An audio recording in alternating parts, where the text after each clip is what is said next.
most ghostwriters struggle to break the $3,000 a month mark, not because of their skills, but because they're targeting the wrong niches. Let's look at our client, Jason Robertson, who also, funnily enough, happens to be the mayor of a city in Texas. With decades of experience as a journalist and the popularity of a mayor, he was still struggling to build a sustainable business just by purely relying on referrals and word of mouth. After a few months of working with us, implementing the right outbound system in the right niches, now he is on pace to hit $200,000 a year as a ghostwriter. The secret, very simple: target high-value niches, as I said, that have the money to pay for your services and have a strong outbound system in place so you don't rely on hope as a strategy. So in this video, I will be revealing the 5 top ghostwriting niches that can get your income up to 6 or multiple 6 figures this year. Before we get into it, I'd really want to cover with you guys like what makes a profitable book ghostwriting niche. I want us to understand what is the criteria so you don't only rely on these 5 niches that I'm about to show you, but you can also identify your own profitable niches in the future. So the first thing that we need to look at is high revenue potential, right? We need to make sure that there's potential for us to charge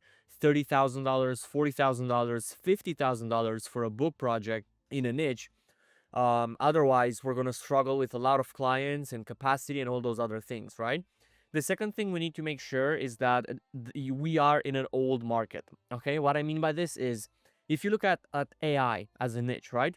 AI is a niche that has been around for only a couple of years. So you're not really going to find founders of AI companies that have a lasting legacy to tell, that have been in business for the last 30 years, that have this tremendous lesson to share. They've invested 10 years into acquiring themselves, right? So it's quite hard to find people. You can definitely find opportunities to write business books and lead magnets and ebooks and shorter form stuff with newer niches. But I always like to go for older markets, because if you go to someone that is in the healthcare space, right? Healthcare has been around since humanity started. So there's a much higher chance that there are more resources for you as a writer to leverage, and they have a higher impact mission to accomplish by writing their book.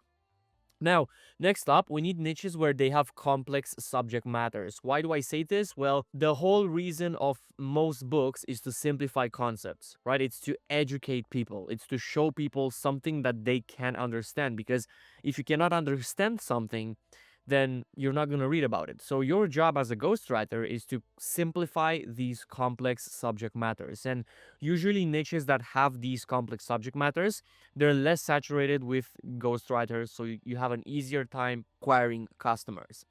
And lastly, partnership potential, right? So I can't stress this enough. Why not choose a niche where after you write a book for a founder, they might need your writing services for other stuff as well, right? So if you look, for instance, at the finance niche, right, they will always need newsletters, white papers. They will always need, maybe the founder is like proactive on social media, so they need content on LinkedIn, ghostwritten, right? So usually you should look for niches where there is partnership potential as well. So the partnership doesn't necessarily end with the book. Because what if you just acquire a couple of book clients and then later down the road you find yourself with a 6K, 7K, 8K a month income acquired from working with regular clients, right? That's very, very important. So yeah, with that being said, I also want to cover the worst niches and what usually like where they fail. So usually the worst niches fail on these points. They are saturated with writers, right? So they have like 10 million writers in that specific niche that you're competing with. They pay poorly because there's so much supply here and the demand is low with writers, right? They usually pay poorly because they can afford to play around with prices.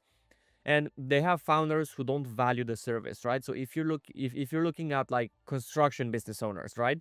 Like your average construction business owner who's a 50-year-old guy living in like the suburbs of a big city and so on, like they don't really care about writing a book, right? They might have money because construction is a business that pays well, but come on, like you're not gonna, maybe there are a few founders that want to like leave a memoir behind or whatever, but I wouldn't leverage like that as a niche for prospecting. Okay, so think about these 3 things as well whenever you start choosing your niche, and avoid niches that fall within these lines here. Amazing. Now let's go over the niches. So niche number 1, cybersecurity and government technology.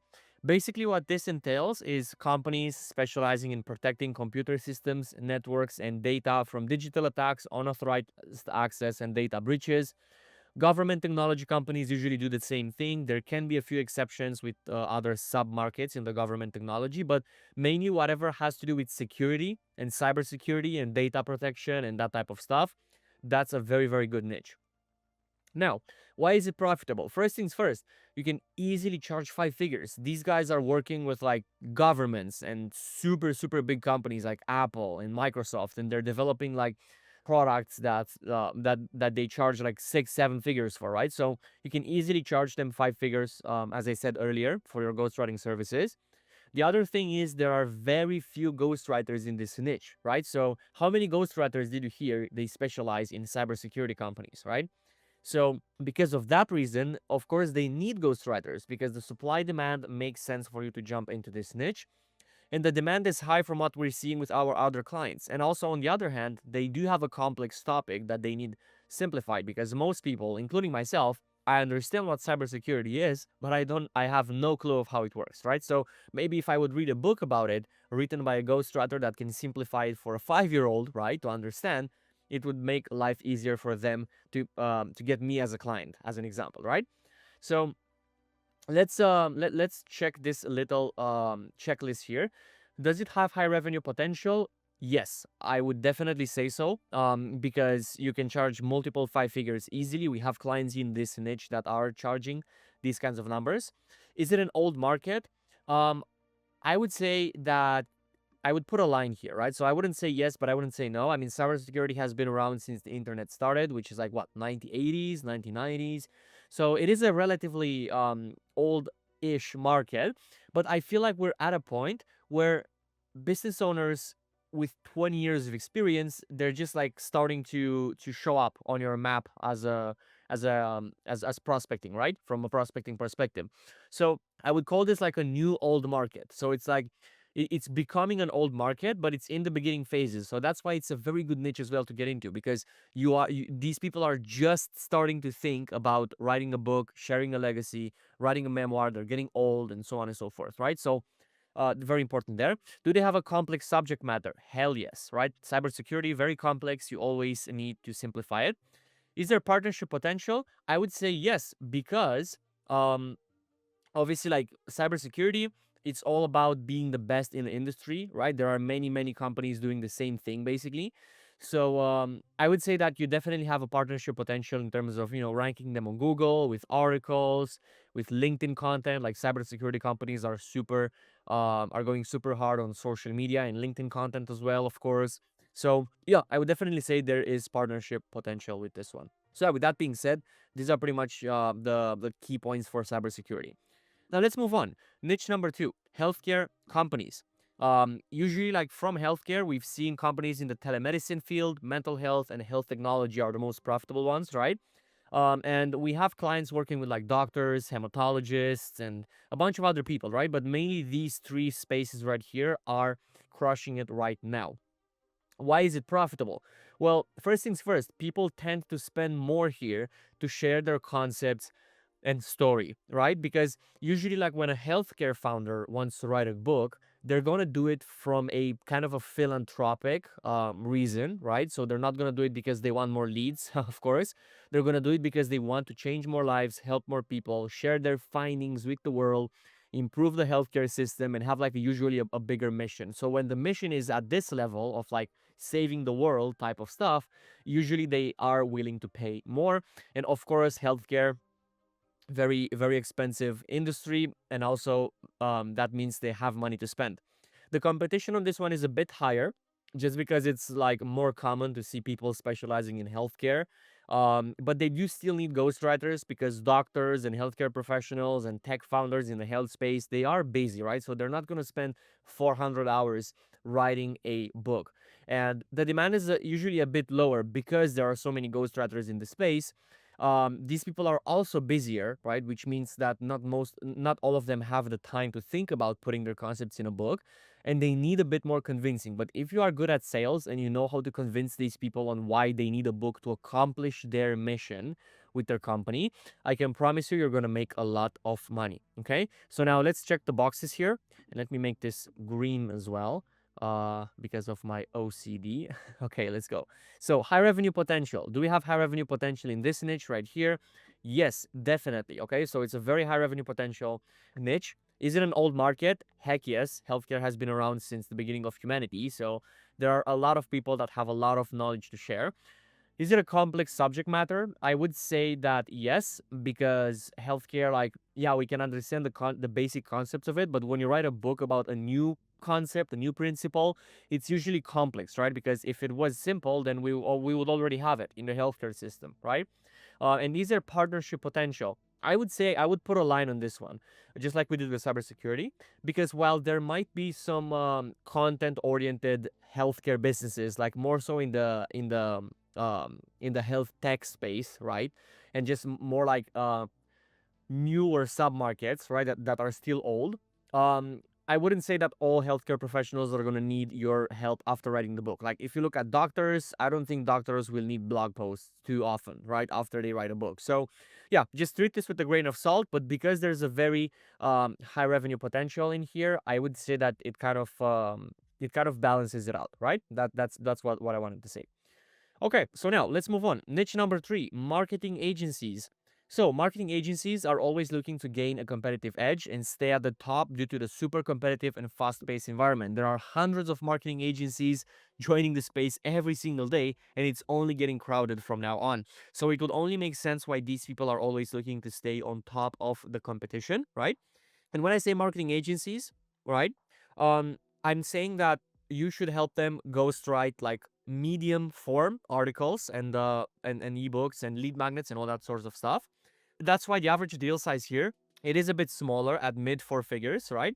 But the retention with these people is higher because while they might still need a memoir, right? Don't get me wrong, but while most of them are not looking for specifically like a memoir, they're looking more so to get more leads, get more business, which involves writing ebooks, writing business books, simplifying their topics, right? Articles, SEO, these types of things. LinkedIn content again is a good one here. It usually has high retention because if you can start working with an agency and you do your job very well for them, they will definitely want you to jump on their other assets as well. Competition level is moderate, right? So I would say there are a lot of people pitching marketing agencies with digital services, but on the other hand, I don't see ghostwriting as being like a super saturated niche for marketing agencies. Okay, so I would say this is moderate. The great thing about marketing agencies, guys, is that these are clients who have other clients, right? That's the sweet part of it. So, a marketing agency that works with like 100 business consultants, right? Imagine like if one of their clients are going to need writing stuff, imagine who they're going to come to. Are they going to go hire a stranger, or are they going to go come to you, who are the top ghostwriter that they know and you've already helped them get results, right? So, this is why I love this niche personally, because if you build your pipeline well and you do a great job at that, you will have an exponential growth moving forward, right? Unlike doctors, for instance, where it's usually a super one-time thing, right? Where they just need to write a book about their life and findings and whatever, and then they don't really need a writer in their life anymore. The demand is constant but consistent as well, right? These people, as I said, they're always looking to be on top, beat the competition, come with new aspects, new strategies, new angles, new point of views. So having a writer at their whenever they require one, that's exactly what these people are looking for. Let's tick the boxes. High revenue potential, yes. Even though the deals might be like on the lower end at four figures, the fact that you can usually squeeze like multiple deals from a client that is a marketing agency marks it as a high revenue potential for sure. Is it an old market? I would say yes, right? I mean, marketing has been around for hundreds of years, right? Not online marketing, but marketing in general. So it's pretty much the same thing. And again, same thing as cybersecurity. It's a new old market, right? So marketing agencies on the internet started like 20, 30 years ago to become a thing. So now you have all these founders that are like ready to transition into their next phase of their life and write the books. And also, like, because there's so many agencies jumping in the game every single day, this one, honestly, I would make an exception. And I would say that it's not really like 100% important to be an old market, because a new agency might still need an ebook, might still need a business book, right? So take this with a grain of salt for this one. Do they have a complex subject matter? I would say no, honestly, on this one, right? So this is the first X we're taking here on the boxes. Because usually like they're not trying to share like a new complex system, right? They're trying to like come across as as that they have something new, but in essence we all know that marketing tactics are the same as hundreds of years ago. They're just presented differently and leveraged in different ways by these people, right? Partnership potential, hell yes, I'm going to put two ticks right here, right? Not only because these are clients that have clients, but because you can always upsell them and cross sell them and offer multiple services. Okay, so very, very good niche right here. Niche number 4, finance companies. Okay, companies in the finance industry, and I'm not talking specifically like about individuals like financial advisors and those types of people and like wealth management advisors. I'm talking about companies in the finance industry that manage, invest, or move money on a large scale, that are serving businesses, institutions, and governments. Fintech as well, financial technology is a very good one to consider, right? So more like corporate B2B finance. That's what I'm trying to say here. Why is it profitable? Well, what we've seen with our clients so far is that the average project value is on the higher end at $40,000 to $50,000 per ghost written book, right? So this is a very good potential right here for you as a ghostwriter, because you literally need 4 clients a year to be upwards of 200K, right? Competition here is low. I don't see a lot of ghostwriters specializing in finance, mostly because they probably think it's a regulated niche and those types of things. But you have to remember, as a ghostwriter, as a book ghostwriter, you usually write memoirs, right, for the founders. So you don't really have to know a lot about regulations in their industry. And I'm pretty sure you can always do research, right? So, yeah, that's pretty much it. They need ghostwriters because they all have business stories and lessons to share. What we've noticed with finance companies is that they all have like this idea of having a book is like cloud for them. Like, hey, look, I have a book. I'm on top of you guys because I have a book, and people know who I am and they read my book, right? So this is more of like a transactional relationship you're gonna have with them. They're probably not gonna have like a tremendously amazing story, like the Nike founder or whatever. But if that doesn't bother you as a writer and you're in for the money, this is definitely a great industry. And the demand is super high. Many clients that we have are doing well in this niche again. And again, like I don't have a scientific explanation behind this. The demand is just high, right? And we leverage it because that's what works right now, and that's why I'm sharing it with you guys as well. Now, does it tick the boxes? High revenue potential? Yes, 40 to 50K. Old market? I mean, go ask yourself, how long have banks been around, right? So it's definitely an old market. Complex subject matter? I would say not really. Right. So again, they're just trying to like have a book more so for the cloud. So usually these people are not gonna have like crazy like conspiracy like findings and that type of stuff. Maybe once in a while you can find people that have good stories like the Nasdaq Ponzi scheme back in, I think it was in 2008 or whatever, but it's gonna be very rare, right? So again, if you're a writer that's focused a lot on storytelling and you enjoy like powerful stories, this might not be the best niche for you. But other than that, it's a pretty solid one, right? Partnership potential, definitely. Again, finance companies, it's more B2B. They most likely need white papers, case studies, LinkedIn content, and a bunch of other things ghost written. Okay. And yeah, with that being said, let's move on to the last niche, which is business and leadership coaches. And any type of coach and business consultant that has been around for 20 plus years will most probably have an idea to share in a book, right? Why is this niche profitable? Well, the average project value is mid. Um, because business coaching and consulting is a niche where like income is very volatile. Like you can have a guy making $5 million a month, posting himself in like flip flops and a t-shirt on the beach, right? And then you can have like a corporate guy, tailored suit and all that type of stuff, and he's making like 2K a month, right? So it's a very deceiving industry. You never know what you're gonna get with this one, right? So that's why I would say the average project value is mid, somewhere in the 20K range. Competition for this one is high, unfortunately, because it's a no-brainer niche for ghostwriters to jump into, right? Oh, coaches and consultants, the best thing next to sliced bread, right? That's what everyone thinks. But it also has many leads because of that. Because again, just like marketing agencies, it's an ever-growing industry, okay? They need ghostwriters mainly for client acquisition purposes because, in my opinion, like a coach that has a book written is going to be seen as a higher authority than a coach that doesn't have a book written, right?